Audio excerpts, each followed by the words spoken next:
At Mid-American Energy, we're one company serving 1.6 million people who all need energy that's available 24/7.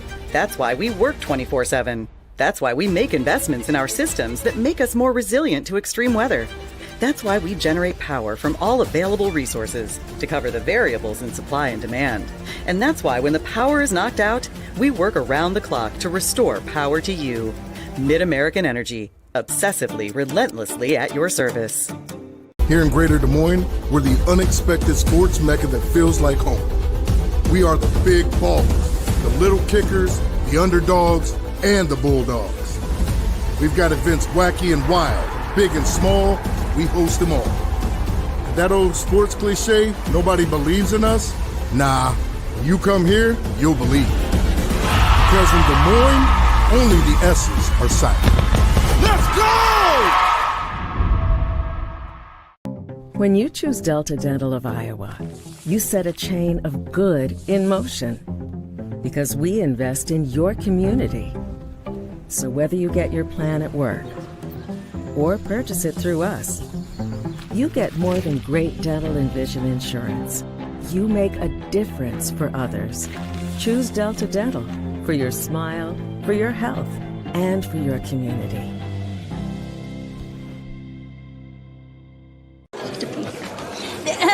Frank, when you think Fairway, you think fresh. Is that the winning culture you've tried to create? Penelope Pineapple, what an unbelievable produce performance. How does your team stay so fresh? Sunkissed Orange.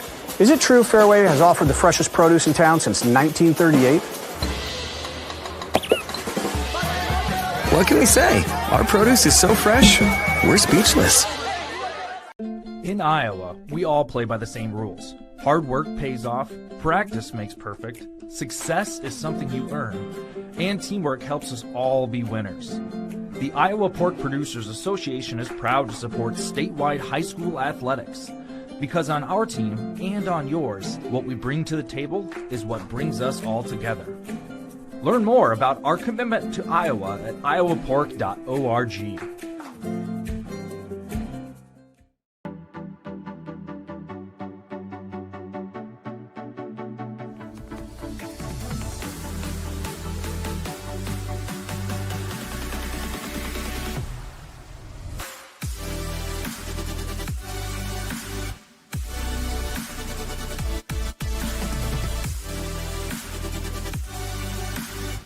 Slade's the place for you!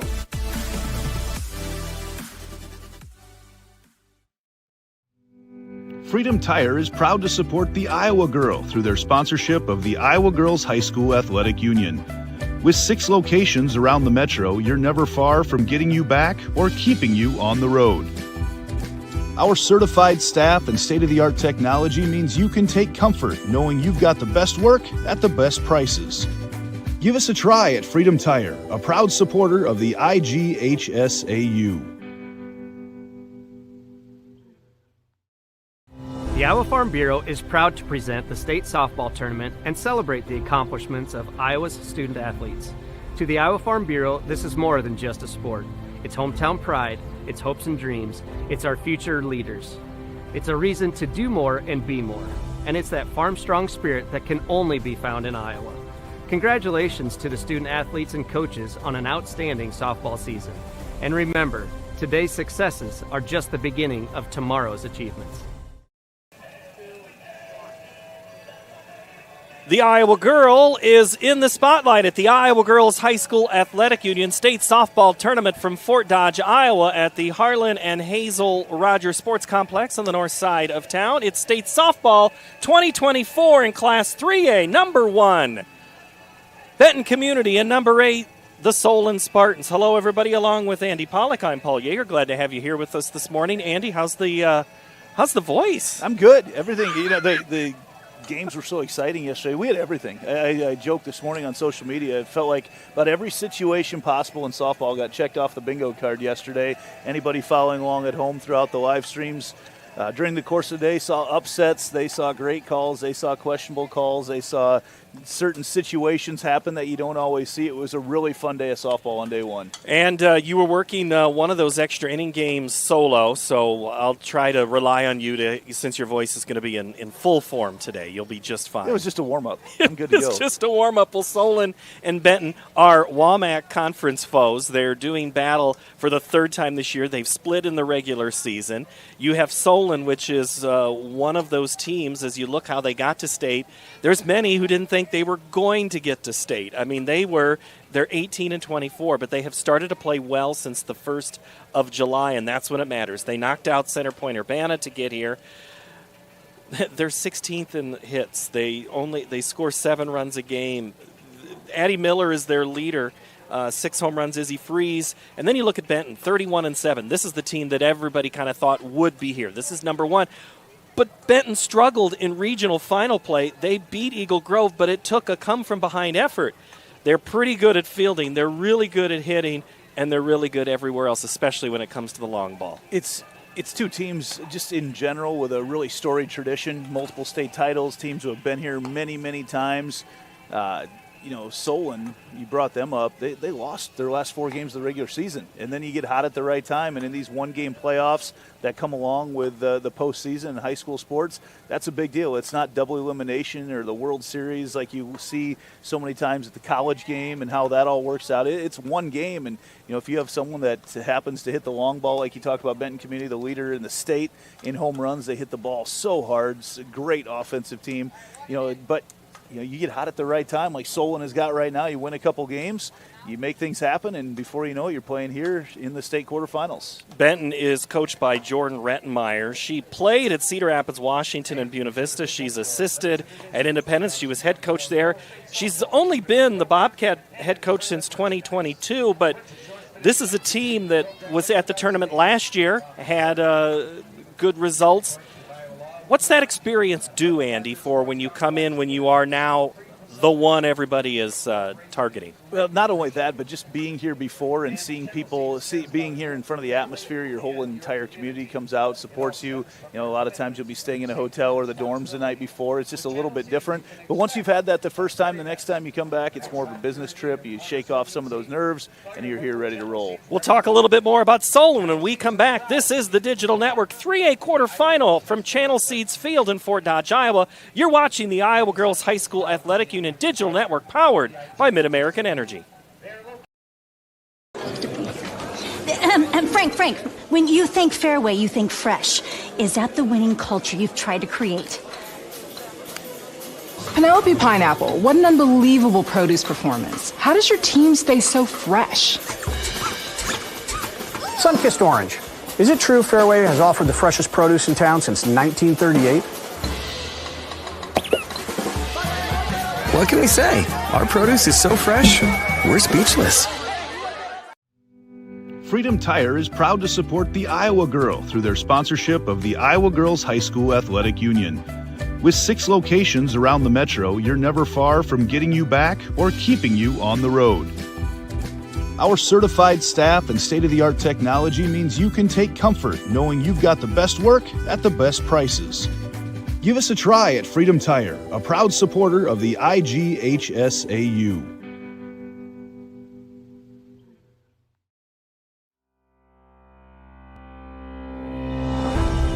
Hello, I'm Brent Johnson, President of the Iowa Farm Bureau.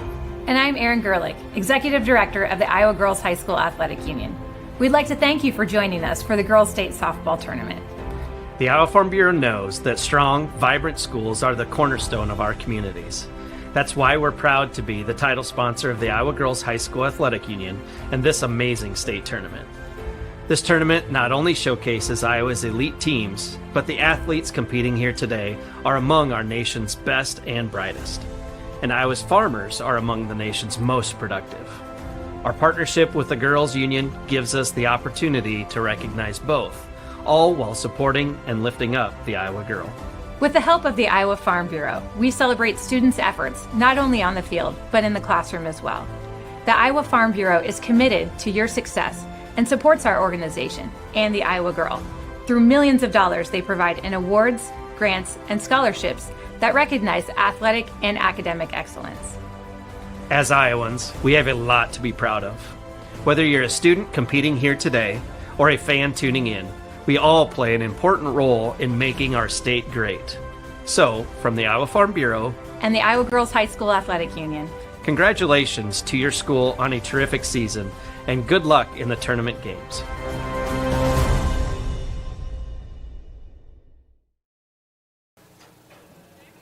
Tuesday morning softball from Harlan and Hazel Rogers on the north side of Fort Dodge as we get you ready for game number 1 of today from Fort Dodge in this Class 3A semifinal. And it is 75 degrees. It feels like 75.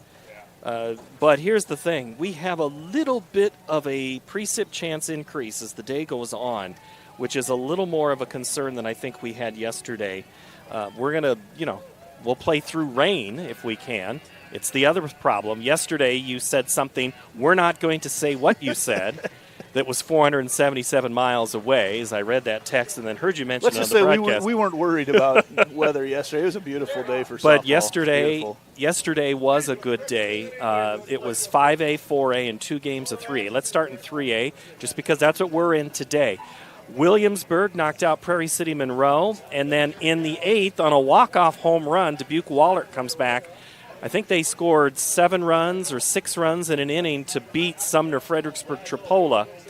And those games, Andy, started late because there were other games that were problematic. Yeah, and it really started back in 5A with Pleasant Valley and Waukee. That went to extra innings yesterday, and then that followed up with a 40-minute first inning in Class 4A between DCG and Carlisle. 4A's kind of been the upset play so far, as we saw in the top half of the bracket in 4A, number 7 Carlisle over number 2 Dallas Center Grimes, and then number 6 North Scott over number 3 Norwalk. So that's where some of these upsets have happened. We saw some upsets in Class 5A yesterday. Waukee to extra innings lost to Pleasant Valley. Waukee led that game 5-0 in the 6th and couldn't quite close it out.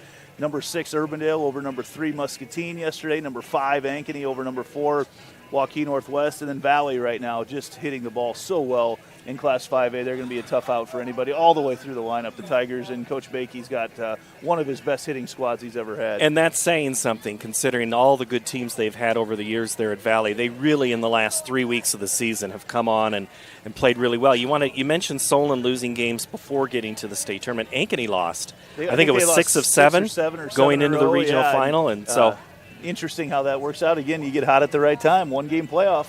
We have the teams are making their way out onto the field now. They are standing off the chalk lines down first and third. You're looking right now at the 2 coaches and the 3 umpires. We talked a little bit about Benton. We'll quickly try to talk about Solon a little bit more. That's Brad Holub. He's in his 3rd year at Solon. First Spartan appearance since 2016. Now, Holla brought Anamosa to state in 2021 when he was coaching, but the best title that he likes right now, Andy, is Grandpa. He was a first-time Grandpa just before the first tournament game. Stevie is his grandchild, and he's pretty excited. His daughter, Caitlin, who gave birth, she actually played Cedar Rapids Jefferson with for Coach Brian Irby, who I've yet to see at the tournament. I know I'll run into him here today, but always kind of fun to see how small this world has become. When you look at Solon, Andy, you talk about getting hot, you talk about playing. I mean, look at this massive schedule. That really is, to me, what gets teams out of the WAMAC. That is probably the best softball conference this year again. Well, you just look at games against Estherville, Lincoln Central, that's here. North Polk, that's here. ADM, that's here. Benton twice. Center Point Urbana, they played 4 times this year. It's just a team that they're battle tested. Then you get to play all those games, and eventually you win a couple of them, and those wins happen to come in the postseason tournament. Played Assumption, played Sigourney.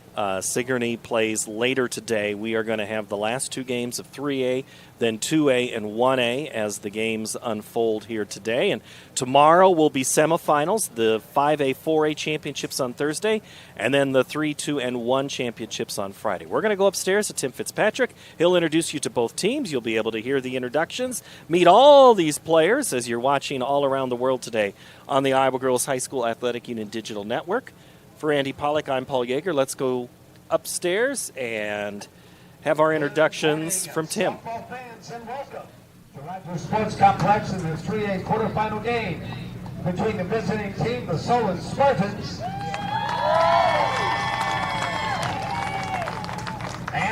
team, the Benton Community Bobcats. Winner of this game advances to the 3A semifinal round tomorrow, and you'll play right here on Channel Seats Field at 4:45.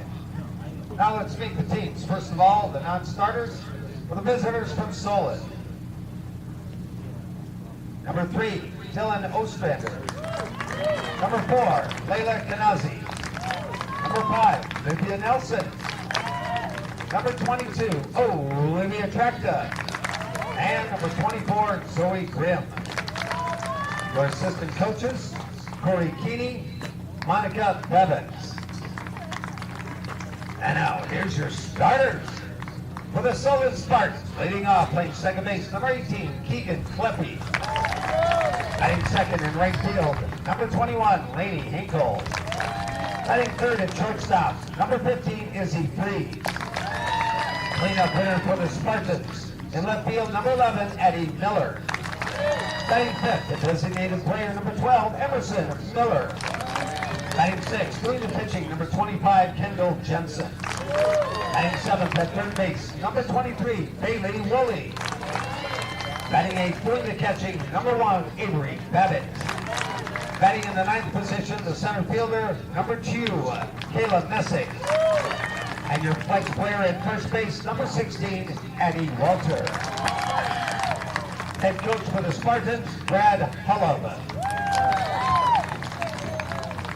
All right, now let's meet the team.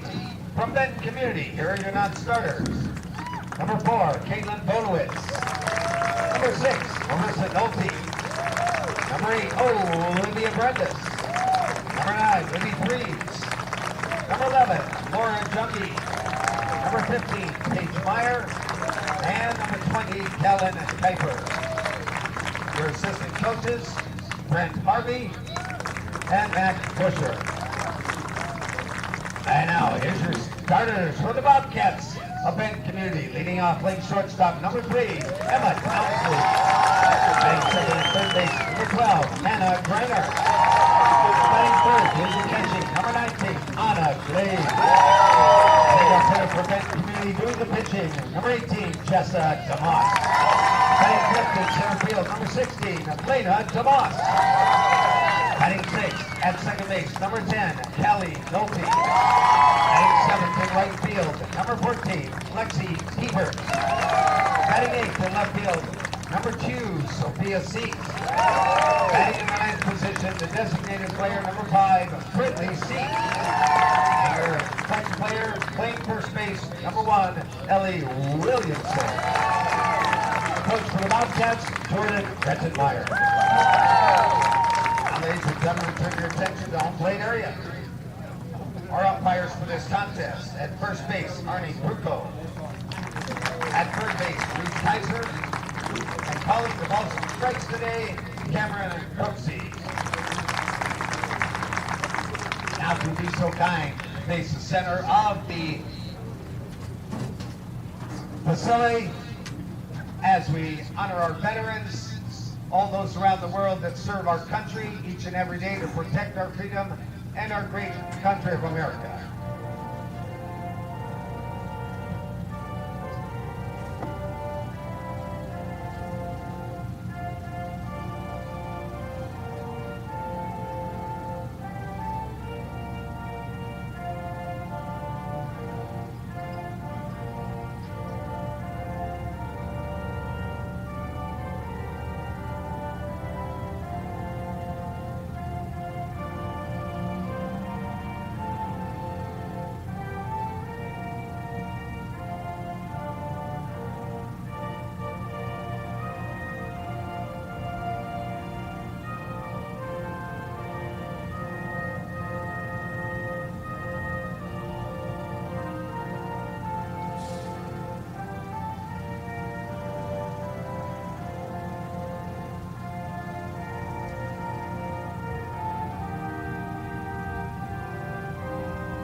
You're watching the 2024 Girls State Softball Tournament presented by the Iowa Farm Bureau as sole title sponsor of the Iowa Girls High School Athletic Union.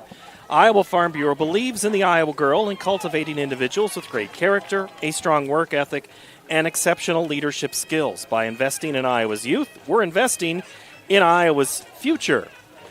Introductions are made. We're headed out to the circle. We're headed out to the field. 75 degrees.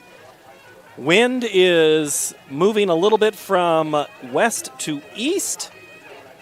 Now, the official app says 75, but it feels like 84, and my thermometer right here behind home, Andy, says 85. Little humidity in the air that'll allow a little extra movement on some of these pitches. That humidity will probably wane a little bit as the day goes on, but in the morning, always a little more moisture hanging out and about. So there's a look at Jessa DeMoss. She is 20-3 on the season with a 2.1 ERA. She struck out 136 batters this season, walked 72, over 146 and two-thirds innings pitched. She's allowed 44 earned runs and 59 on the total. Opponents are hitting 214 on her. She's had 50 career wins and 400 strikeouts. What does she need to do today, Mr. Pollack? Well, you're going to see her pitch a lot of screwballs, get in on the hands of the batters, really work that inside part of the plate, middle to the inside part of the plate on the right-handed hitters. So as she does that, you're going to get a lot of weak contact, and it just becomes up to your defense to make the plays behind you. And here is that defense for Benton. Sophia Seek is in left, Lena DeMoss in center, and Pippett is in right. And then it's Griner, Townsley, Nolte, and Williamson on the infield. And the catcher is Anna Glave. Due up first is Keegan Kleppe. She digs in from the left side, and we are underway just before 10 o'clock. First pitch is a strike. And you see immediately going to that with a left-handed batter going middle to outside part of the plate, trying to get something pushed over to Griner there at third base. Kleppe is known as a slapper. And usually when you see that leadoff hitter in the left side, that's what they're there for. Has not been in the leadoff position long. We've kind of talked about how Solon has had a good July. That is put in play towards third. Townsley gloves, off the knee throws, not in time. Kleppe on base with an infield single. Kleppe showing off the wheels here early on. That's a great play by Townsley. You can't play it any better than that, but just the wheels there from Kleppe, able to get her safely on first. Good start for the Spartans. So Kleppe will be at first. That'll bring in Lainey Hinkle. She'll be on the right side. Bunts it right at first base, charging, fielding.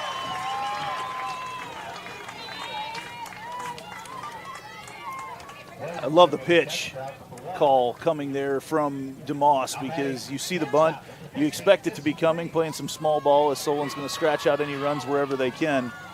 And as she goes right high and tight in a defensive swing to try to get a ball on the bat and protect your face. Lineup change puts at third. That's Brinley Seek. So, Andy, you shouldn't have told me as Izzy Freeze now down 0-2 as Hinkle was out about all the lineup changes that can happen in a quick change. So I got to set my infield that's here. still Griner over there at third right now. Yeah, and Townsley's at short. Okay. But it's Seek who's at first. Oh, at first. Okay, gotcha. Number 5. And Nolte is there at second. Benton Community wearing all black uniforms. Blue numbers with a little bit of gold to help us out. Just enough. You're not going to see those outfield numbers at all from where we are. The 0-2 coming is inside. Spinning the changeup. I like it. It allows a little more movement on it and just gives a little bit different view to your hitters.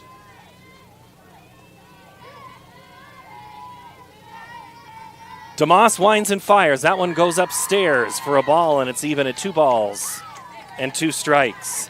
Good. Kleppe got on first with a single. Then it was a attempted bunt by Hinkle, who popped it up, could not advance the runner.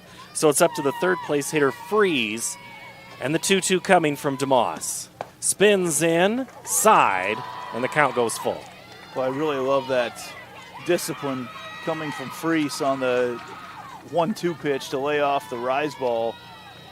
Avoided popping one up in the infield. Which is what you're trying to do, like you were mentioning, Andy, in the pregame. That hit, that is hit well into center, but playable for DeMoss, who throws back to first. Not in time. Ooh, that was close. Really solid contact from Freese, but a great play made by DeMoss. Read it immediately off the bat. Nearly able to turn two, a lot closer than I expected it to be, but DeMoss showing off a cannon out there in center field. It'll be up to Addie Miller, the junior, to extend this inning for Solon.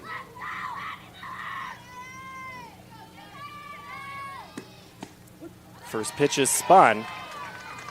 In for a strike. Andy, that's got some good movement on it. It's kind of breaking towards the left-handed batter's box and coming back.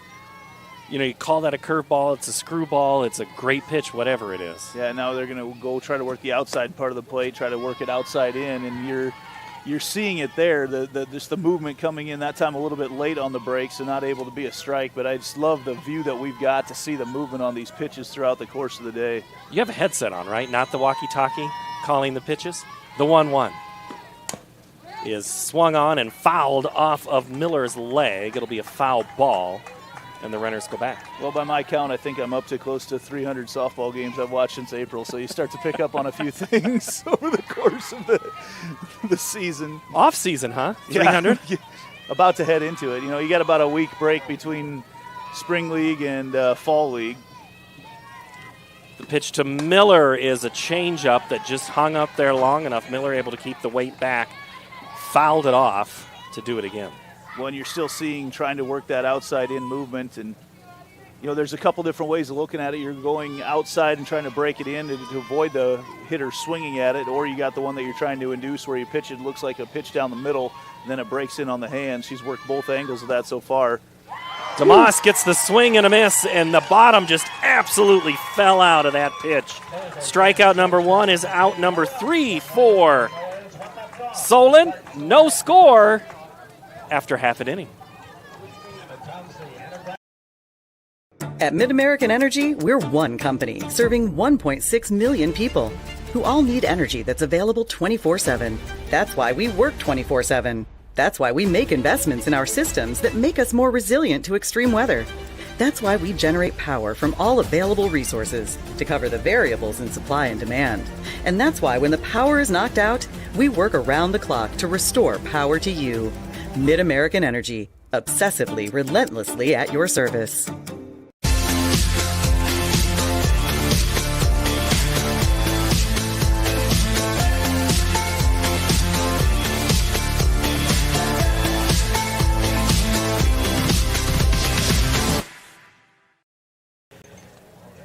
Level up your game at Central College. More than half of Central students participate in intercollegiate athletics because Central allows you to pursue your passion and be more than a spectator.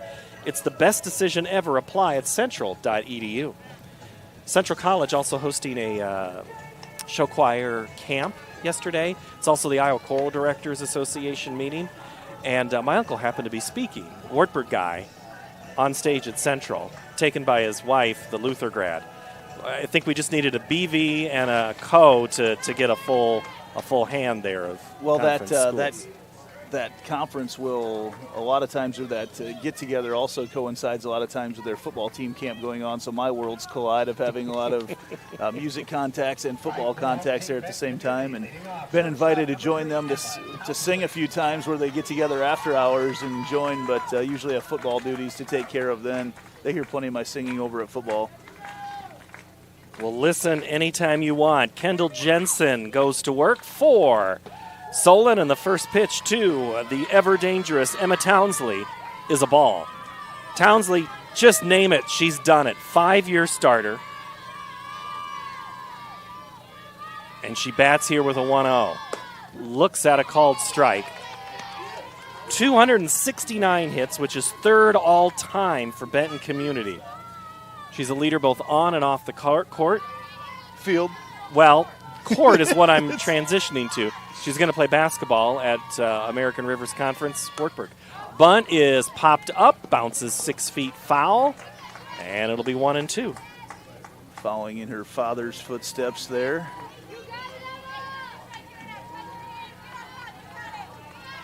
Seen a few. It's fun to see when we've got the list of where these young ladies will be going on to play their college ball. So many stayed locally. Yesterday you have a Maren Heller who is going to Florida State to play. Obviously a little bit further away, down in Tallahassee, but really fun to see the ones that will be able to follow their careers very closely as they move on. And we'll see how some of their careers when they played here come back for Hall of Fame. A former Benton Bobcat, Amber Pfizer, will be inducted on Thursday. The 1-2, it hits the arm of Townsley. She's on with a hit by pitch to start off the Bobcat first. Pfizer was a really fun player to watch, both in the circle and hitting back in the day for Benton. I sat in this exact seat at her last high school game and watched her. I think it might have been something like 14 strikeouts that day en route to a state championship. But I asked Coach Rettenmeyer, I said, you had a chance to talk with Amber, have her talk to the team. The first pitch to Hannah Greiner is a called strike. She says, no, it's just, years haven't worked out. She's been busy, playing professionally. But Amber Pfizer played at the University of Minnesota. And she was pretty good there, too. Oh, she was outstanding. The 0-1 is hit in the air towards left. It's going to hit in that no man's land, bounce fair, and roll all the way to the wall into foul territory. Throw comes into third, and Greiner is in with a one-out hit. A single and advances on the throw to third. Well, so many times you'll see that kind of hit to right field where the spin of the ball tails it away from the batter, and I'm going to need some official help from my crack staff that watches from home. Do we call that a duck snort or not? That's always the talk when we're calling games. Is that officially a duck snort? That's close. That's close. Sure. I'm not sure we'll call it. That was more of a slice coming away, I think. I'm not sure we'll qualify that as a duck snort today. And I think this is our first strategic decision we've seen from Solon, and I think it's a good one, is they're going to walk Glaive. Glaive in her 13 home runs with 2 runners on, and now you move on, and you've got Jessa DeMoss, and she can hit the ball pretty hard as well, batting over 400 with bases loaded now. A huge start here for the Bobcats. So Anna Glaive doesn't have to work real hard. But we do have the courtesy runner, which is going to be Caitlin Bonewitz.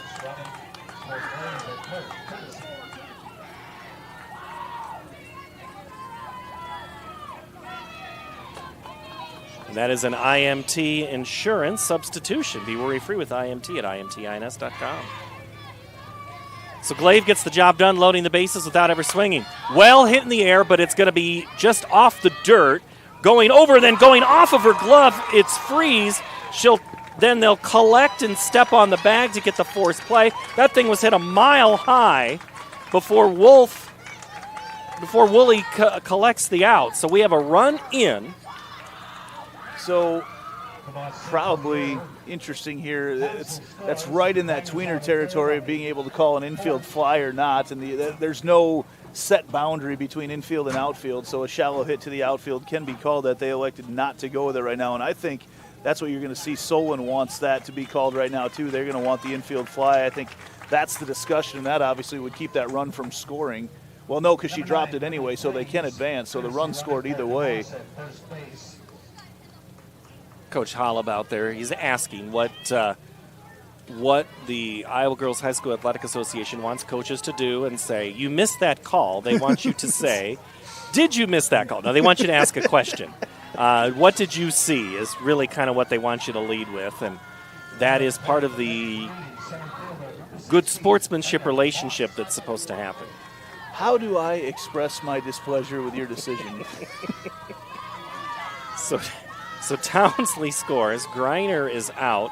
Bonewitz is at second, and DeMoss is at first. And through all of that, Lena DeMoss, Jessa DeMoss is at first. And actually, I think we had a courtesy runner for her as well. And that officially goes down as an error over there at short. Didn't know exactly how that, it was an error. I didn't know exactly how it would be ruled, but. Hit in the air towards left, and it's caught. Throw in comes to shortstop. But Addie Miller makes the grab out and left, and there's now 2 away. Miller didn't have to move very far on that at all. That's Sooners batting practice fly balls right to you out in left field.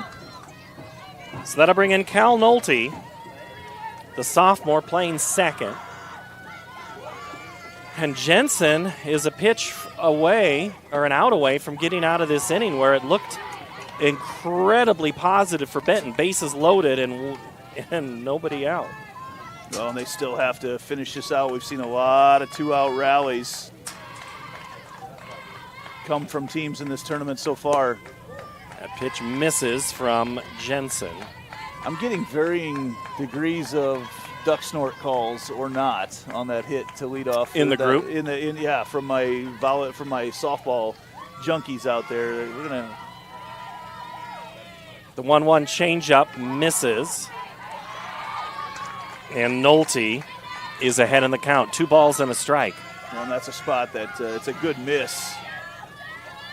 You can still get a pop fly out of that pitch. And that rise ball misses, and it's now 3-1 to Nolte. On deck is Lexi Piepert.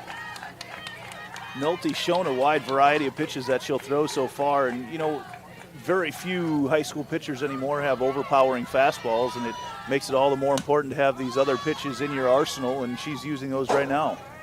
Is it not overpowering because everybody sees fastballs, or the girls just aren't throwing as hard as they used to? No, girls are definitely throwing as hard as they used to. When you see the radar guns on these pitchers right now, you're seeing these top pitchers. You're seeing high 50s, low 60s, a lot of the same speeds that you see in the college game. 3-2 wild, ball 4. Doesn't matter. The throw goes to third. Bonewitz is there. She was running on the pitch. And Nolte walks to load the bases back up. A lot of it has to do with your club scene in softball. All these girls play club softball all year long as well, a lot of times in conjunction with other sports. And as they do that, you're seeing the best pitchers all the time, whereas it used to be you may just see that best pitcher once or twice during the year in school ball. Now you're seeing them all the time, and it's turned it into a lot more of a defensive game. Everybody's got to be able to field. You're seeing the ball. Pitching to contact has become a new art in the game of softball, and trying to placing the ball where you can get those easy ground balls, those easy pop-ups, and we've seen that on display very highly here at the state tournament. Lexi Piepert watches the pitch go by, and it is strike number 1. So 1 ball, 1 strike. Bonewitz at third, Freeze at second, Nolte is at first. Bases loaded for Benton, 1 in here in the first so far. They had the bases loaded, nobody out. Now they have the bases loaded with 2 outs. The pitch coming from Jensen, changeup misses high. And with baseball, the move is to go faster and faster. They're looking for the 95, the 101.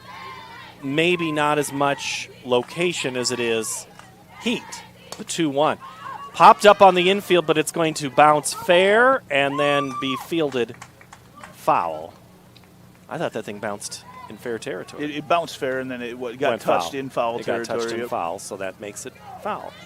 And so in softball, I think you and I were talking a week or 2 ago about a certain pitcher maybe not doesn't have does not have a lot of swing and misses on their pitches. They have a little too much contact. They don't have a get-out pitch. The 2-2 popped up again into the net behind home. Well, we'll very do it few again. do that get-out pitch is more about what you can throw that's near the strike zone that can induce a swing that's going to get something easy to be got out. And that's what I think, you watch several of these pitchers at a high level right now anymore. You're not seeing the double-digit strikeout games nearly as much as you used to. Hit into left field. That's going to get down for an extra base hit. 1 run in, 2 run in. They're going to wave the third Bobcat in, and it is going to be a 3 RBI double for Lexi Piepert. Pitch got left out over the plate just a little bit, and you talk about barreling one up, and that was one right to the power alley out there in left center field. And with 2 outs, everybody was rolling. You're always thinking 2-on-2. Well, in that situation, you're able to score 3 and got 3 bases there coming from first as everybody was rolling. And, mentioned 2 outs, you can't let up. There are a lot of 2-out rallies. There's 3 runs scored now, or walk, and 3 more runs scored with 2 outs for Benton Community. Bonewitz, Freeze, and Nolte all score. Lexi Piepert goes down to second. She's the hero for Benton right now. 4 in here in the first. It's Sophia Seek.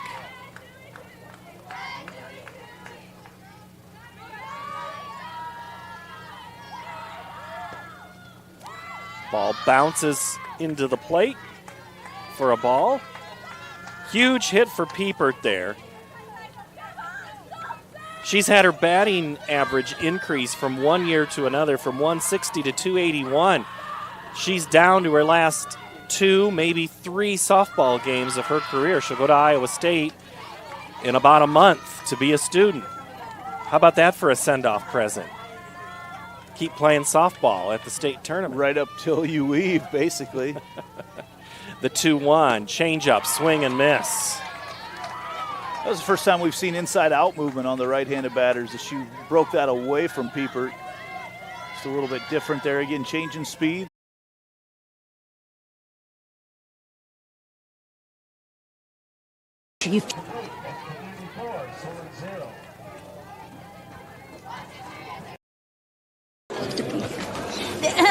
Frank, when you think fairway, you think fresh. Is that the winning culture you've tried to create? Penelope Pineapple, what an unbelievable produce performance. How does your team stay so fresh? Sun-kissed orange. Is it true Fairway has offered the freshest produce in town since 1938?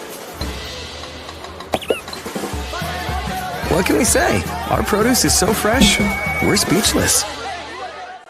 In Iowa, we all play by the same rules. Hard work pays off, practice makes perfect, success is something you earn, and teamwork helps us all be winners. The Iowa Pork Producers Association is proud to support statewide high school athletics. Because on our team and on yours, what we bring to the table is what brings us all together. Learn more about our commitment to Iowa at iowapork.org.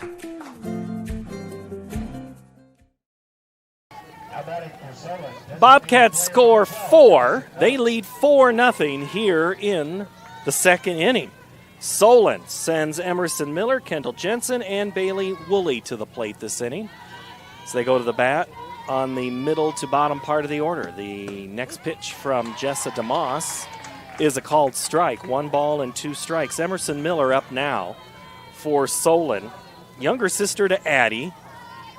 Always fun to see the siblings on the same team. The 1-1 misses. DeMoss is a sister as well. Well, yeah, they've got actually 3 sets of sisters over on the Benton community side right now, so really turned it into a family affair. It cuts down on your gate, though. You can't bring, that's 3 extra families that you can't get paying for tickets. Oh, that's a dirty pitch coming in from DeMoss there.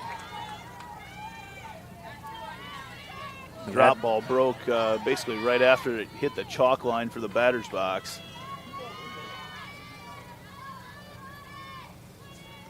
The 2-2 is a called third strike. Second strikeout of the game. Back-to-back strikeouts for DeMoss, and there's 1 away. Again, that outside-in movement coming in really kept Miller on her toes. Didn't know if she wanted to swing at it or not, and called his third strike as it broke across the plate. The pitcher, Kendall Jensen, comes to bat. Now, she's walking around pretty smoothly now, but she was in a walking boot on her ankle for the first 10 days of the month. Late season injuries can be both concerning. Well, the softball season's a grind. You don't have time to get healthy. Really, you don't. I mean, one small injury can keep you out for 10 games just like that. You're out for 25% of the season because basically over the course of 6 weeks, you're trying to fit 40 games into those 6 weeks, and you miss a little bit, and you can miss a lot. And this is game 43 for Solon, so yeah, it is a grind. It is a lot, and the 0-2. When it becomes up to the coaches, how many games do you want to get in? What do you have for pitching that can allow you to do that? And in softball, while you can have someone throw a lot, you don't have to. It may not be the best decision. The 1-2 change just misses. I think there's plenty of teams that have played the 40. I think Remsen St. Mary's plays later today, and they've only played somewhere in the neighborhood of Might be 26 to 25, 29 yeah, games, somewhere in there. Upper 20s. The 2-2 is a ball. They've got Sigourney, I believe, later tonight. Who needed extras to get here as well. Sigourney qualifying both boys and girls summer sports, baseball and softball.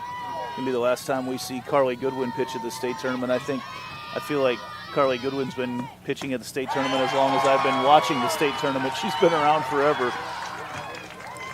Jensen swings and misses, and that is the second strikeout of the inning, third of the game for DeMoss. So Bailey Woolley comes in, the senior playing third. Good ability for her to find all over the field with her bat. Hits it hard. Let's see what she can do with 2 outs. Does not get a pitch to hit there and watches it go high. Woolley's one of those players, Andy, that been out all these years, finally getting her chance to start her senior year. You talk about a grind. That pitch is bounced for a ball. Well, it really is. I mean, the way the softball season's set up, it's over the summer. There's a lot that you're missing out on to continue to play a sport if you're not one of the dudes in it early on. And it's a great testament to the love of the sport and the character of some of these young ladies who have sat around and waited their turn and sacrificed a lot over the summer. You know, whether it's a summer job or other preparation for other sports, there's a lot to it. But you know, there's certainly a love of the game out here for softball. And this will be, you know, when the banquet happens, I'm sure Coach Hollub will say the praises of Woolley for sticking it out, ball 3, as a example for younger players to say, you know, you might not be playing as a freshman or sophomore, maybe not even much as a junior, but you stick it out. There's a good chance you can contribute and be a leader your senior year like Bailey, the 3-1. She thought about it, laid off, and Woolley goes down to first with a 2-out walk. How many times have you seen players like that, Andy, over the years? Oh, several, and it's a great testament to the character of these gals. It's a lot of times a great testament to these programs as well, as you know you've got a good solid program and you've got gals waiting their turn that are working hard, and then you know the coach is giving a player that's just got 1 year left an opportunity to play and contribute to a state tournament team. Avery Babbitt watches the first pitch miss the strike zone. This is now you talk about the senior at first with leader. Now you got a freshman catcher, and they're really excited about her future. Well, that's another one of the beauties of this sport is you're in some situations combining 5 different classes. You can play as an 8th grader in Iowa. You can play varsity softball, and so you'll see, with it being a summer sport, so you'll see it's 5 different classes that you've got to be able to meld together. And there's a big difference between a 13-year-old and an 18-year-old out there. Yeah, some of them can't drive. Some of them can't drive. They need rides to the park, so they need to have that upperclassman or the school permit that can take you on your route. There's that. Then, yes, the age and maturity difference. You hope the softball is what bonds you. And that's where these coaches, when you're combining so many, and I think softball probably more so than any other sport is one that you've got more freshmen and 8th graders. The 2-1 is hit to right. It is fielded in fair territory. And we've got 2 runners down at third, and we're going to have a tag out at first. The play goes 9-2 to 5. I thought the ball was foul from the start. I thought the ball was foul from the start as well.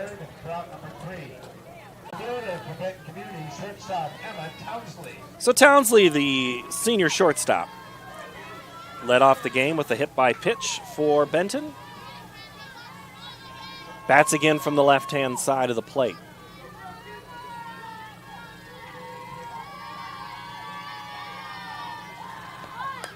Offers and bunts it into the air, and it is popped up and caught by Babbitt right in front of us. Great play. You saw her choke up there at the end, tried a little surprise bunt to get on, and the pitch comes in high, and that's really hard to get on the ground, and great play hopping behind the plate by Babbitt. And I'm going to take an opportunity to appreciate the catcher's gear that Babbitt's got on. She's got the star-spangled catcher's gear. Hit, slice past the diving shortstop, freezing into left field. Greiner on, she's digging for second. The throw not in time. It's a double with 2 outs here in the second. second double of the day for Hannah Greiner, and just watching the way she swings, just such power behind it and such solid contact that comes from her. So Anna Glave will... Oh, she's tying her shoe. I thought she was taking a shin guard off already. They're not going to pitch to her again. This will be the first time we get a chance to see Anna Glave swing the bat. She was intentionally walked back in the first to put the force back in. But with 2 outs, the Spartans elect to pitch to her. First pitch to Glave is right down the middle of the plate for a strike. Well, and I think that first pitch strike is going to change how they attack her right now as well. I think if you'd have seen a ball or maybe a 2-0 count somewhere along those lines, you probably would have seen her given first base.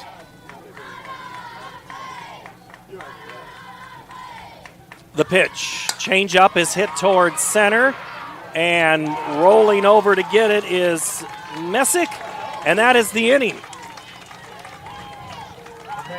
Benton leaves 1. We've played 2, 4-0.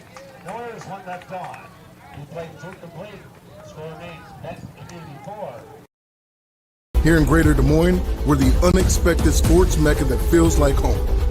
We are the big ballers, the little kickers, the underdogs, and the bulldogs. We've got events wacky and wild, big and small, we host them all. That old sports cliche, nobody believes in us? Nah, when you come here, you'll believe. Because in Des Moines, only the S's are silent. Let's go! When you choose Delta Dental of Iowa, you set a chain of good in motion. Because we invest in your community. So whether you get your plan at work or purchase it through us, you get more than great dental and vision insurance. You make a difference for others. Choose Delta Dental for your smile, for your health, and for your community.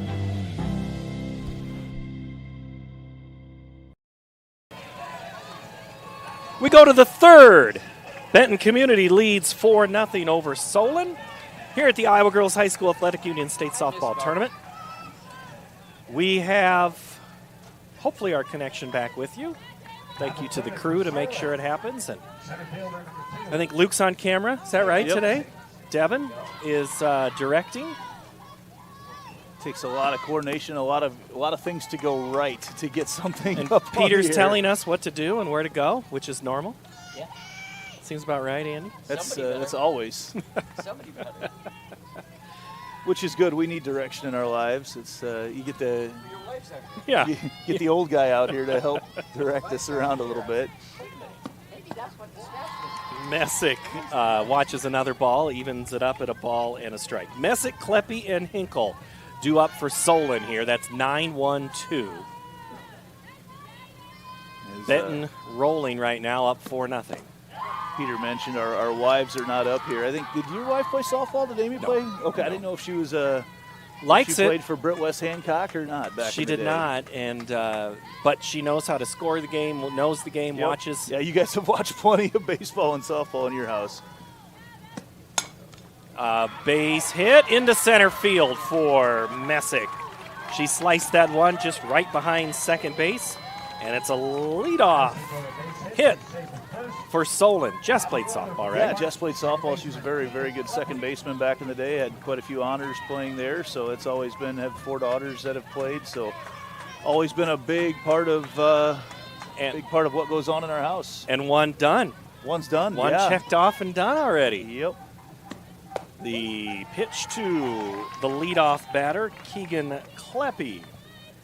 Led off the game with a single back in the first. Really was a fun career for her as she got to be up here for a state runner-up and a state title. Senior year didn't go the way she hoped, but got to experience a lot of fun memories, not just for Ankeny Centennial, but also with all the different club stuff and traveling around that she got to do. And again, just all the connections. I'm on a group chat of a bunch of dads of softball players that, we've been watching our girls play since back when they were 8 years old, as I know, and that's not unique. That's what makes that fun. That's not unique to our family experiences. There's just a bond created over this sport. Wild pitch sends Messick to second. So now puts her in scoring position for Kleppe. Well, that's 2 hits in a row from your 8 and 9 batters for Solon, and they have found something right now, and the pitch is coming from DeMoss. Looking to scratch one out here with some small ball back at the top of the order. Kleppe was offering, but held that bat back. Bat control is huge for that slapper. Right now, you won't see slapping. I think you're just going to see her try to put one down on the ground, and I was proven wrong there, but I think with that runner on second base, you're trying to advance her if you can. Now the bunt's taken out of play. Kleppe's only been a leadoff hitter since the first of the month, so still learning that spot. The 3-2 misses. Ball gets away from the catcher, so that'll put runners at the corners now. Messick will go down to third, and Kleppe is at first with a walk. Well, you mentioned Kleppe learning from her leadoff spot. She's been a quick study there. She's been on base both times from her leadoff spot today. And Solon cooking with a little bit of something here in the top of the third.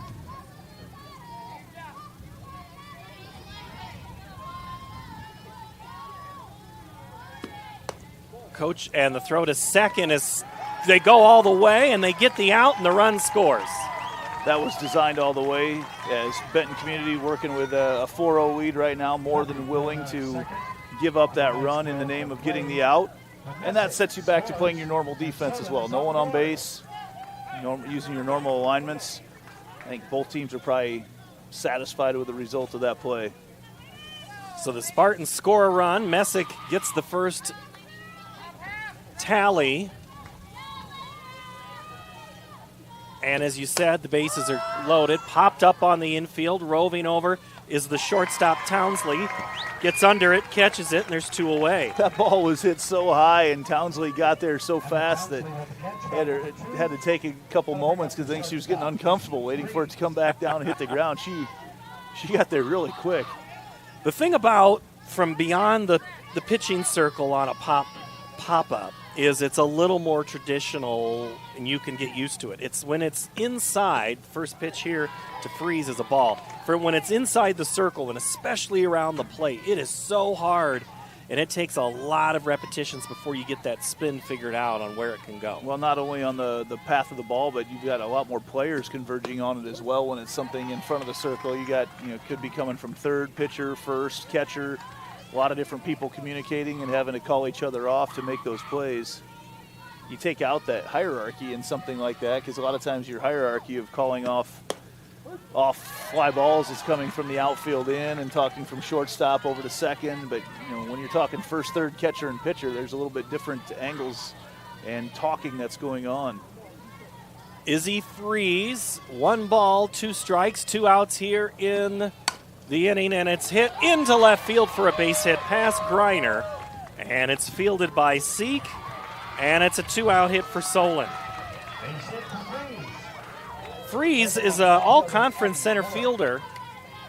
She tore ACL last fall, but she was cleared just in the preseason to play, and coach calls her clutch, and she comes up big there with a 2-out hit to keep this inning going. For Solon, it'll be Addie Miller. Solon's got 4 hits today. They've just had some things happen on the base paths that have ended some innings and got some outs there. They've been right with them as far as the initial plays happening. Mentioned the 4 unearned runs coming against Solon. DeMoss's pitch misses high. It's a huge lead from Freeze over at first base. I think she's trying to get a throw down and swipe second on a little delayed steal. Benton won game 1 of this doubleheader, 12-3. Solon won 8-1 game 2. Up the middle, fielded by Townsley, over to Seek, and Solon is retired. Bottom of the third coming your way. Benton leads by 3. At MidAmerican Energy, we're one company serving 1.6 million people who all need energy that's available 24/7. That's why we work 24/7. That's why we make investments in our systems that make us more resilient to extreme weather. That's why we generate power from all available resources to cover the variables in supply and demand. And that's why when the power is knocked out, We work around the clock to restore power to you. Mid-American Energy, obsessively, relentlessly at your service. Freedom Tire is proud to support the Iowa Girl through their sponsorship of the Iowa Girls High School Athletic Union. With 6 locations around the metro, you're never far from getting you back or keeping you on the road. Our certified staff and state-of-the-art technology means you can take comfort knowing you've got the best work at the best prices. Give us a try at Freedom Tire, a proud supporter of the IGHSAU.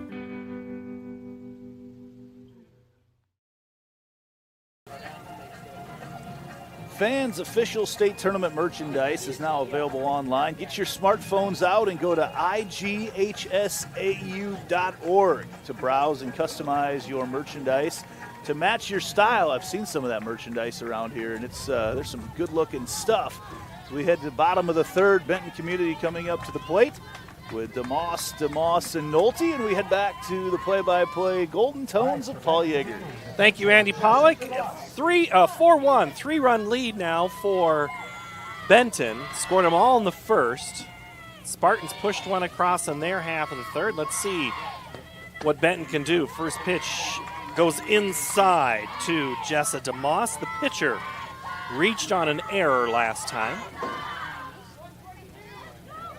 Beautiful morning for softball. You never know what you're going to get when you're up here in Fort Dodge. We'll be here all day, Paul, as we're putting in a 8-hour day. Popped up on the infield, coming in at first to make the catch in fair territory is Addie Walter, and there's one away. Well, and you've seen over the last 4 batters now 3 flyouts coming from Benton Community, and I think they've found something in the pitching of Jensen right now and inducing those flyouts because they're getting a lot of just easy plays to be made for their fielders.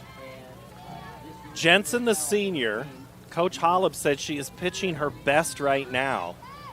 She's going to head to Southeast Community College to play. And you take out, she's given up no earned runs in this contest. It's the one error that led to a lot of problems, and that pitch gets ahead with a strike. Like the frame of Babbitt there, just a quick, subtle frame. I'm not sure that it was needed, but just that extra little pull back to the middle gets that strike call to open things up. Lena DeMoss swings and lifts it high in the air to center. Playable for the center fielder Messick, and it's out number 2.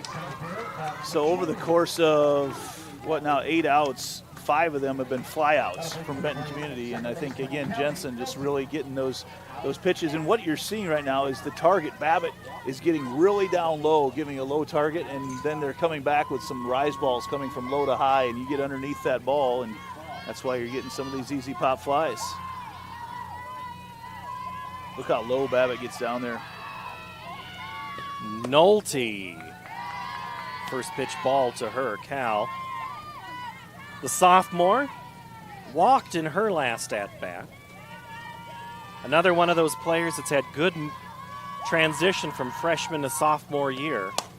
Hits it towards second, gloved by Kleppe, who tosses it over to Walter, and a very quick inning for Jensen. We go to the 4th, 3-run lead for the Bobcats. Hello, I'm Brent Johnson, an Iowa farmer from Calhoun County and president of the Iowa Farm Bureau. As proud title sponsor of the state softball tournament, the Iowa Farm Bureau is dedicated to creating a vibrant future for Iowa through partnerships and programs that help cultivate individuals with great character, a strong work ethic, and exceptional leadership skills. Making it to the state tournament is a great accomplishment that takes a lot of support. That's why we provide millions of dollars in awards, grants, and scholarships that recognize athletic and academic excellence. The well-being of Iowa students is also very important to Farm Bureau. That's why we provide concussion insurance coverage at no cost for all students in grades 9 through 12 who participate in a sanctioned sport. As just one of only 7 states to provide this coverage, it's just another way we're striving to support Iowa's outstanding young leaders. So, from the Iowa Farm Bureau, congratulations to all the players and coaches on an outstanding season, and good luck in the tournament. Solon starts to flip to the part where they're running out of outs and opportunities. We go to the top of the 4th. It's Emerson Miller, Kendall Jensen, and Bailey Woolley.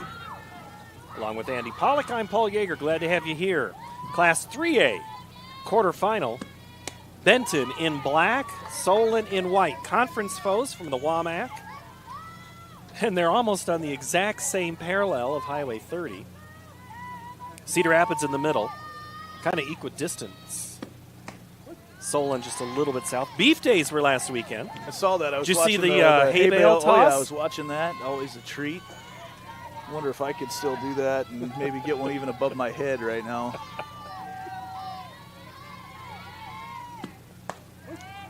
Jessa DeMoss spins it up there for a strike. We used to go 7 or 8 high in Butler County. There was guys that claimed they could go 9 high, and I don't believe it. I never saw it with my own eyes, but not with hay. Maybe with straw. That'd be a lot lighter, yeah, drier.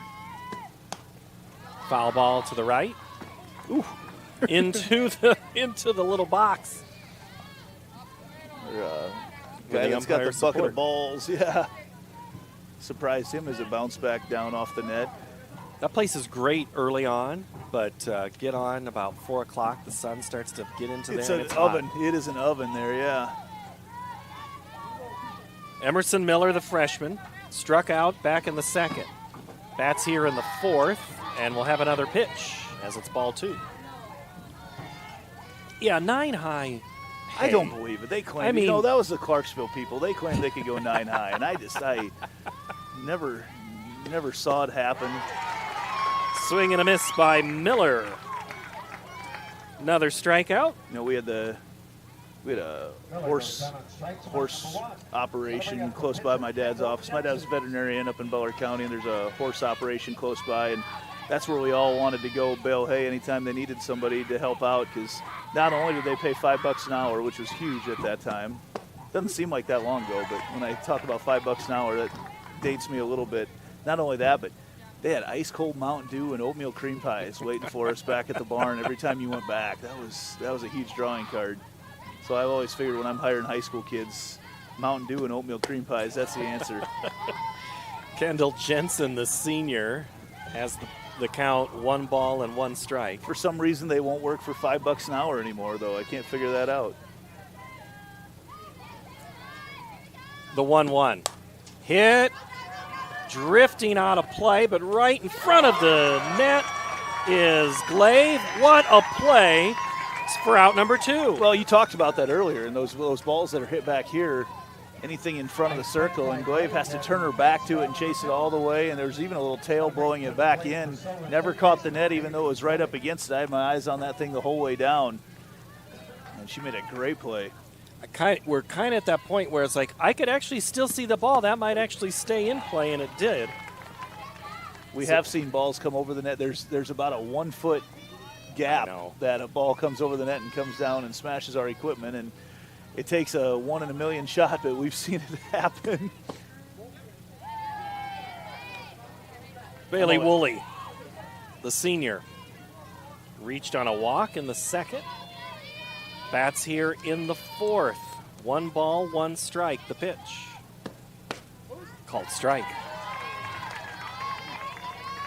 Woolley started the streak of 4 consecutive batters that got on for Solon.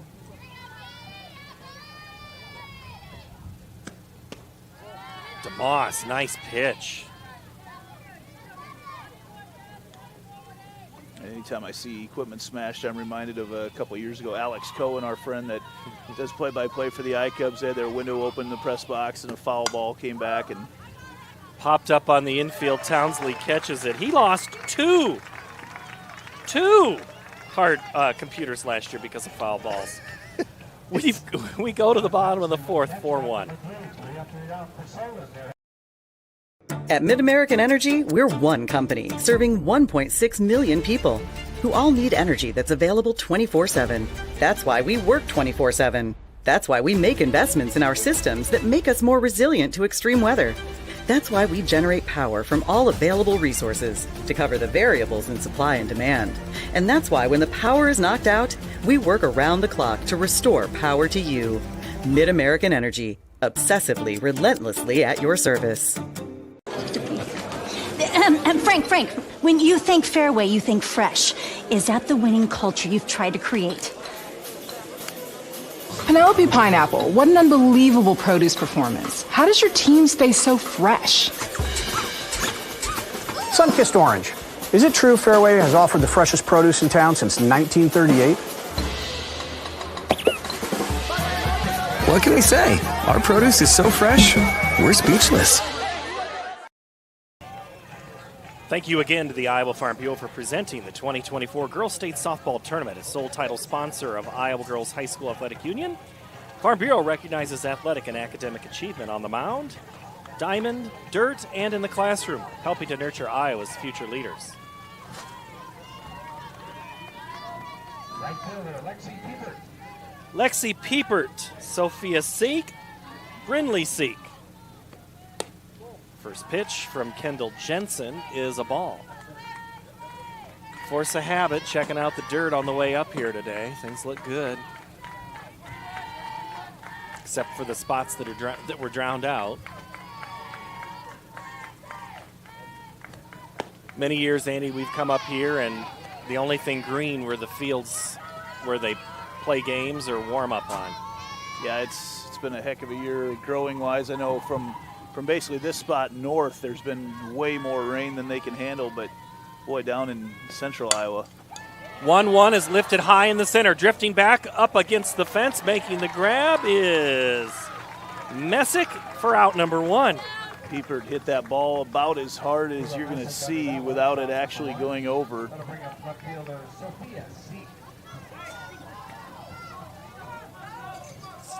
She does not have any home runs on the year. A 180 fence, that would have cleared it. 200 here at Harlan and Hazel Rogers Sports Park gets you some warning track power. First pitch to Sophia Seek. The sophomore is a strike. Seek in her last at-bat struck out. She was the 8th Bobcat to bat in that inning. Since the first, we've really settled into maybe a runner here or there. The bunt is foul. Did not clear the plate. Well, it also hit her. It caught Did her it hit her bat? Yeah, it caught Okay. her bat as she was still in the box the second time. As she was going to set it down, it just grazed the top of the bat. So I saw it. I just didn't know if the umpire saw it as well. There's a lot going on that he's got to look for. You know, you're checking the feet as well to make sure they're inside the box. If you ever have a chance to ump a game behind the plate, you gain a new appreciation for what those guys see during the course of a game. The 0-2 is outside. And, you know, again, your 300 softball games of the year, you know there's lots of umpires at those games. Some are actually on the field seeing it, but you're as close as anybody right here. Yeah, this is a great view for us. The pitch. Swung on and missed. Strike 3, and Seek is out for out number 2. I'm trying to figure out here where the pitch calls are coming from for Solon, because I'm watching, you know, you got a freshman in Babbitt, and she is getting the calls from the dugout. I wondered, because I'm really loving these pitch sequences that are coming from Jensen. Babbitt, the catcher, has done an outstanding job behind the plate, moving the locations around, and I didn't know for sure if she was getting those calls from the dugout or not, and it looks like she is. It's still impressive what she's done behind the plate so far. Seek bunts it, gloved by Woolley, throws to Walter. 1, 2, 3 go the Bobcats. We're through 4 here at Harlan Rogers. Something exciting is growing on Iowa farms these days. Innovation. From tractors that seed, weed, and harvest with data-driven precision to drones that scout or plant cover crops to protect soil and water. Even our animals live in smart homes with round-the-clock care. Technology keeps your food safer, water cleaner, and makes us more sustainable. Because what we do here benefits everyone here. Life on the farm makes everyone's life better.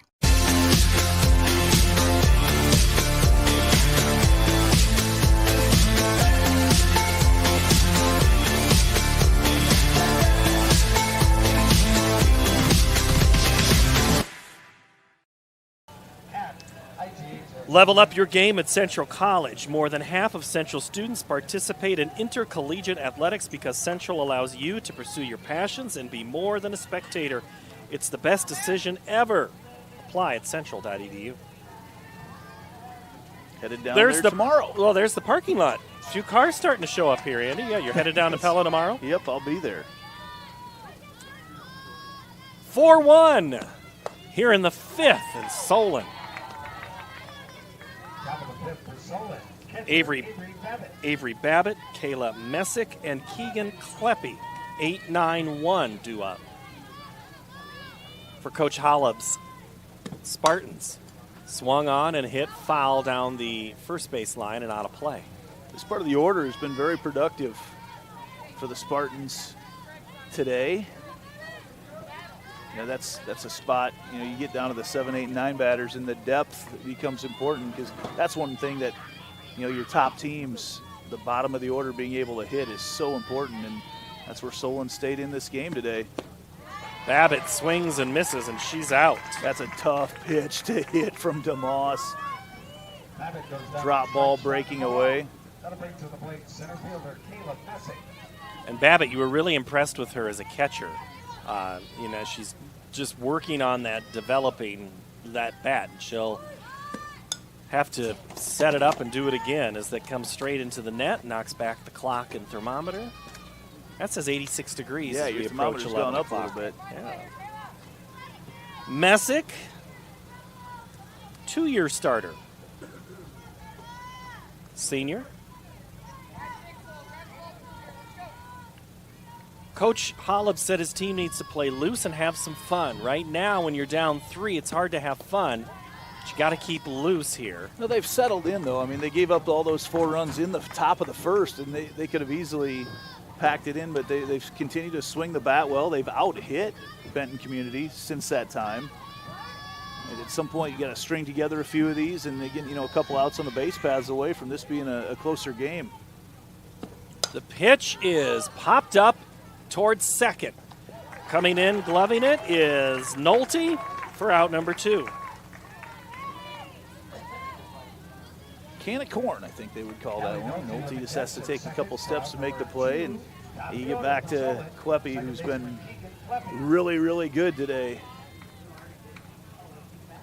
Kleppe comes back in from the left side with 2 outs. You see so many teams defending the slappers, the lefties this way right now. They've brought Nolte in from second, and she's taken over really that first base spot. Whereas before you might see that first baseman charge in, so then they drop off Seek over there at first, counting on her to cover a lot more ground over there right now. You do not see, there's not been any shift in the outfield. A lot of times you'll see even that left fielder come in almost to play on that grass line as well and then shift over center and right field. But right now they've kept that left field side the same. 0-2 is pulled towards first, gloved by Seek, steps on the bag, out number 3.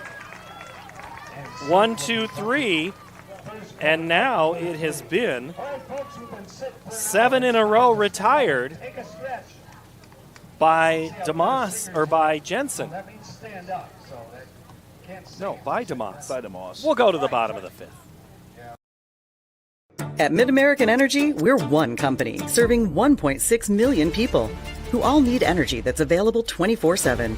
That's why we work 24/7. That's why we make investments in our systems that make us more resilient to extreme weather.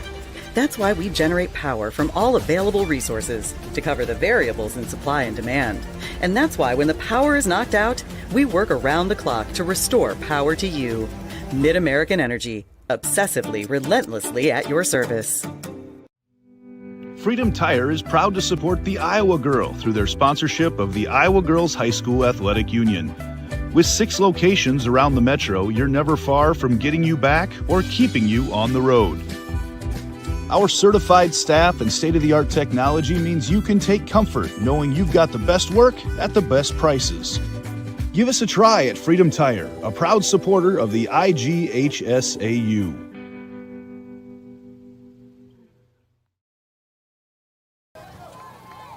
Winner of this game will play either Assumption or Esterville Lincoln Central, their game going on the other diamond. And then next up here is Class 2A, number 1, Van Meter.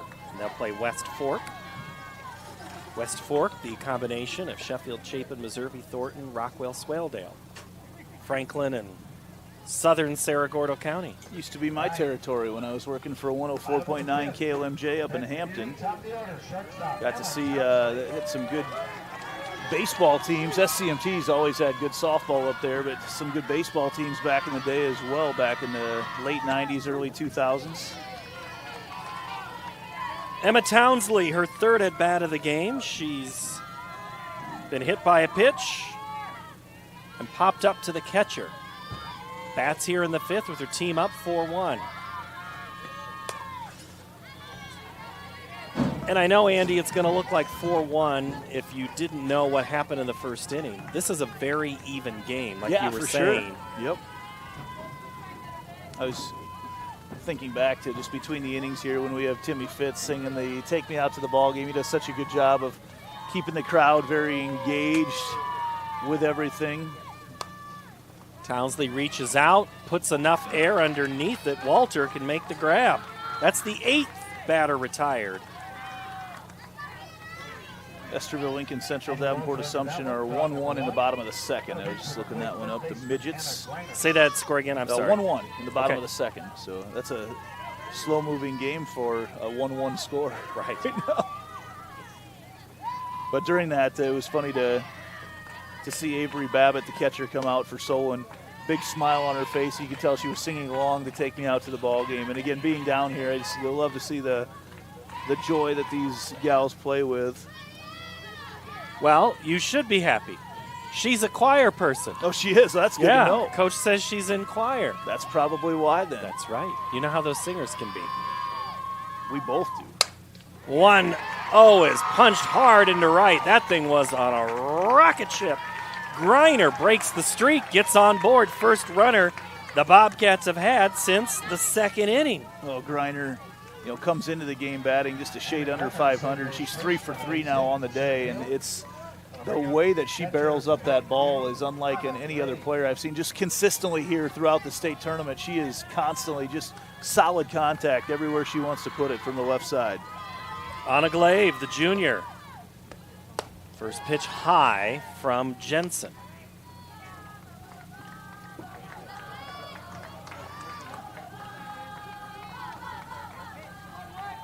Glaive, 200 career hits. Looking for one here to extend this 4-1 lead. That pitch misses. Benton in the all-black uniform. Blue numbers trimmed with gold. Black socks. Most of the players blue shoes. A couple of whites. Off speed, misses, low. And it's a 3-0. Maybe is this the unintentional, intentional walk? Oh, you're just being very careful. And again, you're seeing the low target coming from Babbitt back here. They don't want to give Glaive anything good to hit. And that one comes up right into the kitchen, and it's ball 4. So Greiner will go down to second. Glaive will go to first. I'm guessing we'll get the courtesy runner here. It'll be Freeze or Bonewitz, and it's going to be Bonewitz. So 2 on now for Solon. Jessa DeMoss will come in, the pitcher, with a chance to, as they say, help herself. Opportunity for Benton Community to get a little separation here in this game. Good spot in their order to do so. Opportunity awaits. That pitch is a strike. There's a couple schools of thought there. You just saw 4 pitches in a row that were balls. Is she going to come to you with a very hittable pitch as a strike, or are you going to wait and allow that to happen before you go swinging at it? No one's got the right answer, but that's a tough pitch to lay off if you're waiting. Just make sure she can pitch another strike. DeMoss off speed. She's in the top 5 of 3A qualifiers for doubles with 11. She could put number 12 in play here. She might just make it 6-1. So, Paul, you mentioned the towns that make up West Fork. Let's a little trivia for you right now. What about Benton Community? Okay. That pitch is high. Keystone, Van Horn, Newhall, and there's one more. There's 5 more, but there's 5 more? 5 towns that make up Benton Community, or 8 total that make up Benton Community. The 2-1 coming. Ripped down the third baseline, but foul. Well, our good friend Ken Stock would be able to tell you what a couple of Oh, them that's are. right. Norway is now part of Yep. Benton Community. And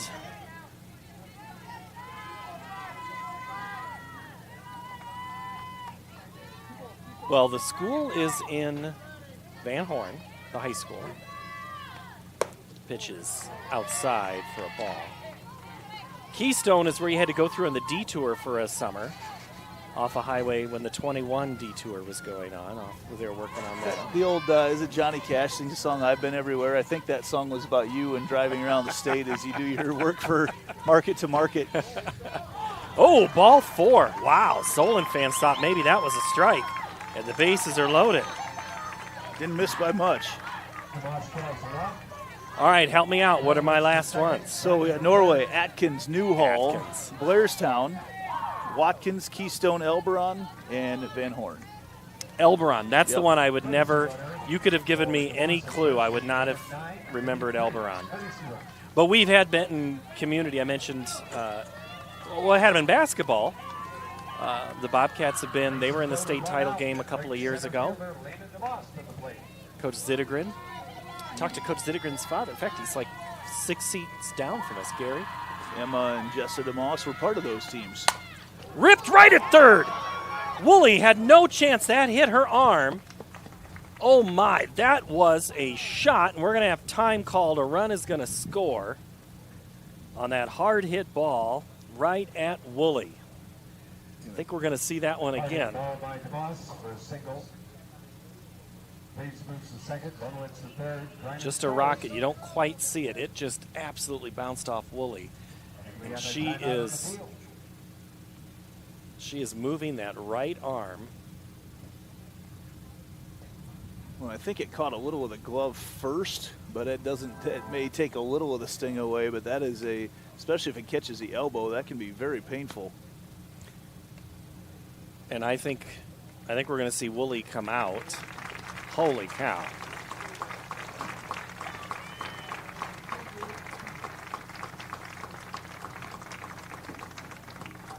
She continues to hold. There's on the a little upper knot there on that forearm. On that upper forearm.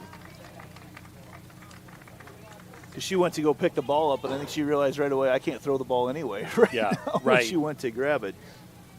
So it looks like Livia Nelson is going to come in. Woolley with an injury at third. She's replaced by number 5, Livia Nelson, third base. And, well, Freeze, the shortstop, came and grabbed the ball, held it, and that was good enough for home plate umpire Cameron Crooksay to call time that, basically we have this play in hand. But, if something like that happens in left field, you run until you get the ball in. It's still bases loaded, 1 out here. And DeMoss is at first, Freeze at second, Bonewitz at third. Greiner has scored. And time is called just to continue to get treatment there. Getting some ice down in the dugout for Woolley. And I just saw someone from the Union in this half inning before bring a bag of ice in, so that thing's getting quickly put to use. Pitch is high from Jensen. They ruled that a hit on the board. It was smoked by DeMoss. I think the only play she might have been able to get was step on third. I don't think you get the throw across. Well, and they were playing infield in. Hit to the right side, glove, double play. Walter grabbed it, stepped on the bag, doubled off DeMoss, and that's a way to get out of the inning. Out of a jam. Holy cow. Let's see the replay as we go to break. Just line right at Walter. She steps on it, gets out of trouble. Only 1 run scores. We go to the 6th.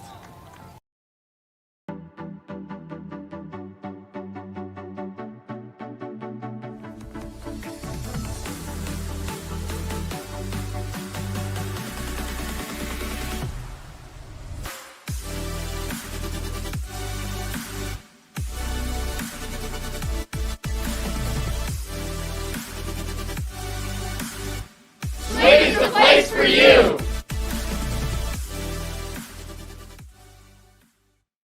Here in Greater Des Moines, we're the unexpected sports mecca that feels like home. We are the big ballers, the little kickers, the underdogs, and the bulldogs. We've got events wacky and wild, big and small, we host them all. That old sports cliche, nobody believes in us? Nah, when you come here, you'll believe. Because in Des Moines, only the S's are silent. Let's go!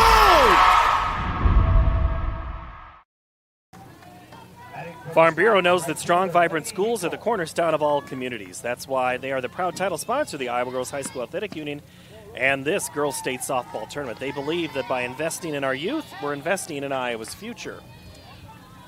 For Solon here, as they bat in the 6th, it's Hinkle, Freeze, and Miller. Swing and a miss to Hinkle, who's 0 for 2. Hinkle, a first-year starter, had the game-winning RBI in the regional final. Basketball and track are her sports for the freshman. The 1-1. Hit in the air, behind short. Townsley drifts back with 3 steps, gloves it, 1 away. You mentioned Hinkle running track. Solon's had some burners over the years.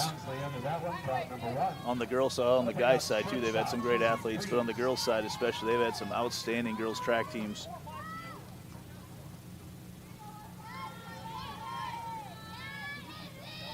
That's 8 in a row retired for DeMoss. I think it's still okay to duck. I can't. I'm embarrassed that I did that. I got to be better. Got to be better. Got to trust the netting, trust my training. There's no holes in this one. There is a hole. I'm like, wait a minute. Field, yes. I know I heard Blake talking last night about the holes in that net. The pitch is bunted, fielded by DeMoss. The throw to a covering Nolte is an out by a step. Freeze gone. If DeMoss doesn't field that ball perfectly and Freeze is on, I mean, she let it roll into her glove and quickly got it over there with a great throw to Nolte. Here's that bunt. And it goes just long enough and fast enough, too, to allow that to happen. Talk about the burners down the line. Freeze really got down the line. She got there in a hiccup. And Solon now down to their last 4 outs, and this might be it's going to land for a double. I thought the way the fielders are looking, that thing had enough legs to get out. Miller with a 2-out double. I was watching the fans out there to watch their eyes, and that clued me in that it was going to be just a little bit short, but, man, she got all of that. And that's a Channel Seed extra base hit. All of our extra base hits are brought to you by Channel Seed. Miller, big hit, breaks the streak of 8 in a row laid down, put down by DeMoss.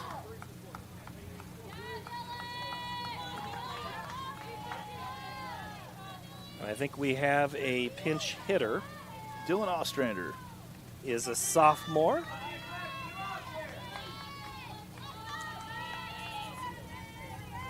And that is an IMT Insurance pinch hitter. All substitutions today brought to you by IMT Insurance. Be worry-free with IMT and IMTINS.com.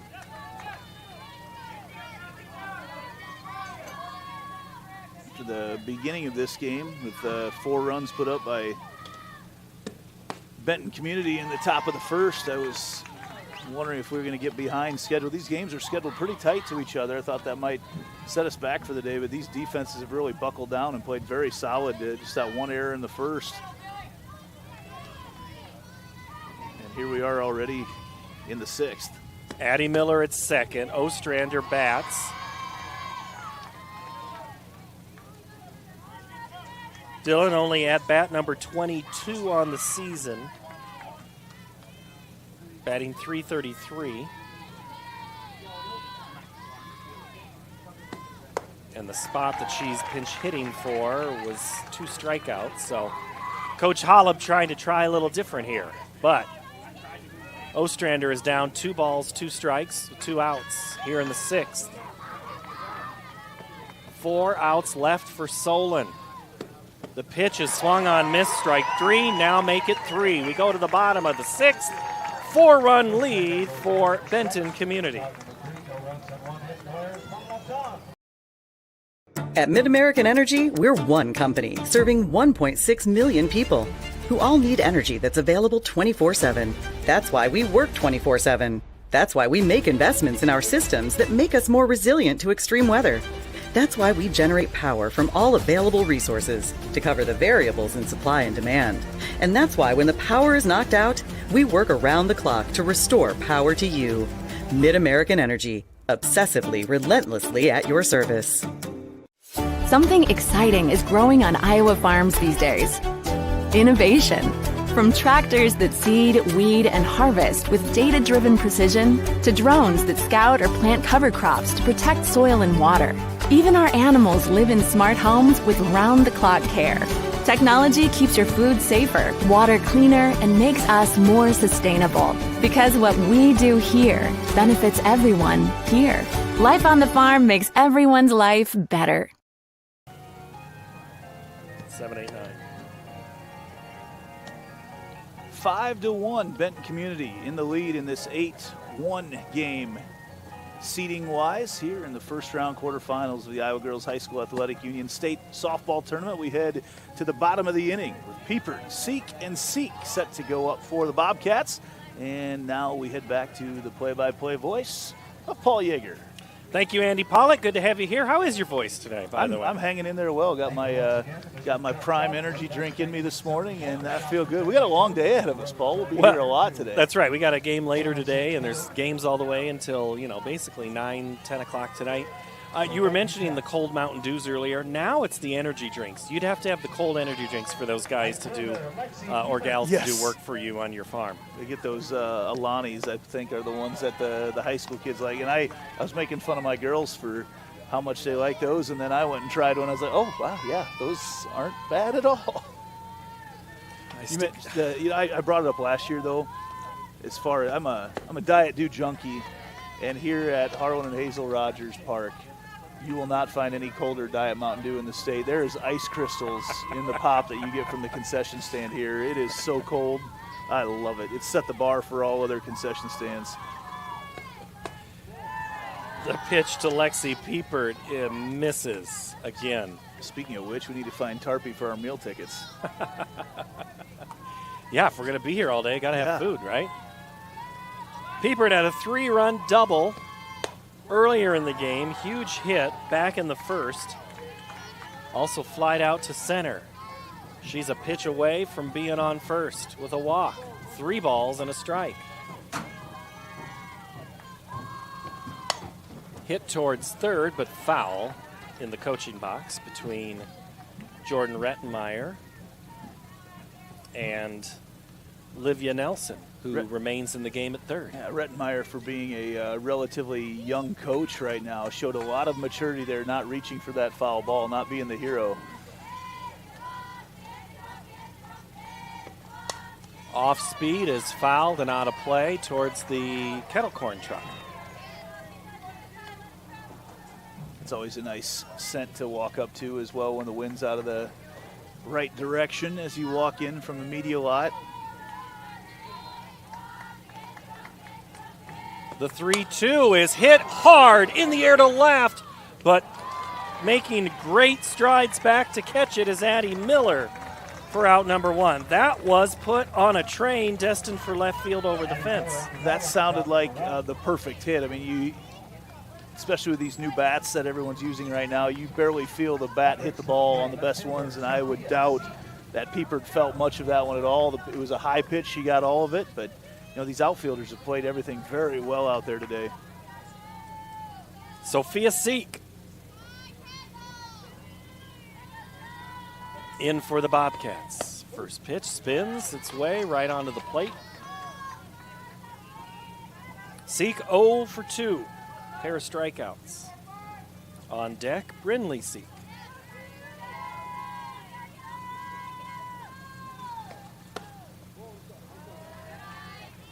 Really like the zone that we've been working with here with our home plate umpire. They're trying to work those outside parts, but just a little bit too far out. He's been very, very good about discerning what's on the plate and what's not. Jensen, great pitch. Just missed. A little bit low, dropped it out of the zone a little bit early. Jensen on the season, 8-9 with an ERA of 2.35. Trying to just not let another tally get on the board, and then then you're down to your last 3 outs for Benton in their inning. It'll be Kendall Jensen, and then likely Nelson, and then Babbitt. So that's the middle bottom of the order. And on with a 1-out walk is Sophia Seek. I think biggest thing here today is Solon still in the game right now, obviously, but it's showing they belong. You know, a team that kind of a surprise that they were here, but they played toe-to-toe with Benton Community this entire time. You know, just the 4 unearned runs in the first inning. This is a totally different game. And I was kind of going to maybe bring that up, but we were running out of time in one of the innings. I think it probably, at that time the score was 4-1. Bunt is put down by Seek. It's a beauty to first in time, but there was nobody covering third. Quickly, the left fielder, she covered Miller, a lot of came ground out there, came sprinting in. That's a long haul from 180 feet away. Sophia Seek is down to second on Brindley Seek's sacrifice. I think 3A, this game clearly says to Williamsburg and anybody else who's thinking they're not one, why can't we win, is what they're probably thinking right now. Same with Waller. Slap towards short, gloved by Freeze over to Walter, and the threat is extinguished. Down to the final 3 for Benton, or for Solon. Benton Community leads 5-1 here in Class 3A. Hello, I'm Brent Johnson, an Iowa farmer from Calhoun County and president of the Iowa Farm Bureau. As proud title sponsor of the state softball tournament, the Iowa Farm Bureau is dedicated to creating a vibrant future for Iowa through partnerships and programs that help cultivate individuals with great character, a strong work ethic, and exceptional leadership skills. Making it to the state tournament is a great accomplishment that takes a lot of support. That's why we provide millions of dollars in awards, grants, and scholarships that recognize athletic and academic excellence. The well-being of Iowa students is also very important to Farm Bureau. That's why we provide concussion insurance coverage at no cost for all students in grades 9 through 12 who participate in a sanctioned sport. As just one of only 7 states to provide this coverage, it's just another way we're striving to support Iowa's outstanding young leaders. So, from the Iowa Farm Bureau, congratulations to all the players and coaches on an outstanding season, and good luck in the tournament. Benton Community goes to work. They lead 5-1 here in the 7th for Solon, Kendall Jensen. And the third base spot of Woolley, it'll likely be Livia Nelson. She's standing on deck. Avery Babbitt, and if anybody gets on, it's Kayla Messick. First pitch strike from Jessa DeMoss is a strike. DeMoss on the season, 20-3. Ground ball to third. Greiner with it. Over across to Seek. Out number 1. Greiner has had an outstanding game today, both in the field and at the plate. It's been really, really good. Third baseman, number 5, Livia Nelson. So Jensen's out, and it's now Livia Nelson in place of Bailey Woolley.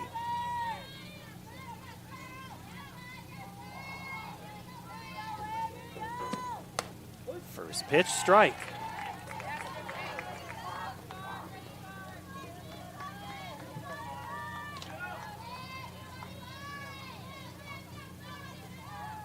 One 5-1 for Solon, 5-5-0 for Benton. Benton Community beat Clarion Goldfield Dow's, Grinnell, and Eagle Grove to advance. Little Northwest Iowa swing with that one. It was the game against Grinnell that was close that they had to do the come from behind. Sorry. I think I said in the open that it was Eagle Grove. But they've just played such good defense. In DeMoss with 6 strikeouts on the day, it's fine. It's not, we're not talking unhittable, but defense that comes behind her. I mean, she, again, pitching to contact and getting pitches like that. Nelson lifts it to right. Making the long run is Pieper. 2 away. Getting the ball put in spots where her fielders can make plays like that behind her. It's a huge team game here for the Bobcats. Nelson will put it in play here, and you just see the distance covered there to make that catch, and it's down to Avery Babbitt. 2 outs here in the 7th. First pitch, foul and out of play. Babbitt, great as a catcher, still trying to find that bat, developing as the year has gone on, singing the 4th inning stretch. She does it all. Throws out runners, trying to extend this game. 0-1. Ball 1. She's got a hit today, had a hit in the 2nd, and nice solid contact there.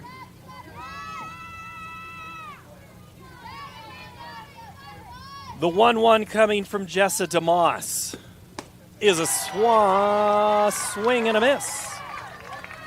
And the Spartans are down to their last strike.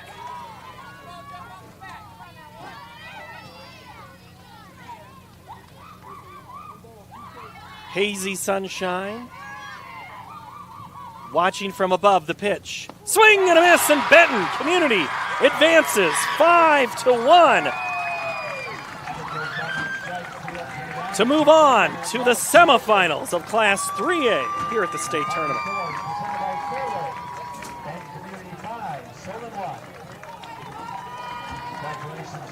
Got her with a little drop change there at the end for strikeout number 7. Great performance, great team performance from the Bobcats here today. The two will shake hands. We'll have the advancing of the bracket. And that will mean Solon will head to the consolation round. They will play whoever doesn't come out between Assumption and Estherville Lincoln Central tomorrow on Yankee Field at 10 a.m. Benton will be in the semifinals tomorrow at 4:45 on this field against either Assumption or Estherville Lincoln Central. At last check, you said that was 2-1. The Midgets were in the lead there. 2-1 in the bottom of the ELC. 3rd. Jessa DeMoss and Pieper are going to advance.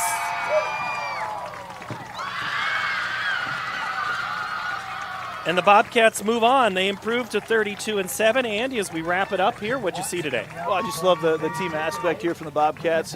They don't make mistakes. They played about as perfect as you can throughout the course of the game, and from the start took advantage of a couple Solon miscues and got them out on the base paths later on, and just a big team win for the Bobcats.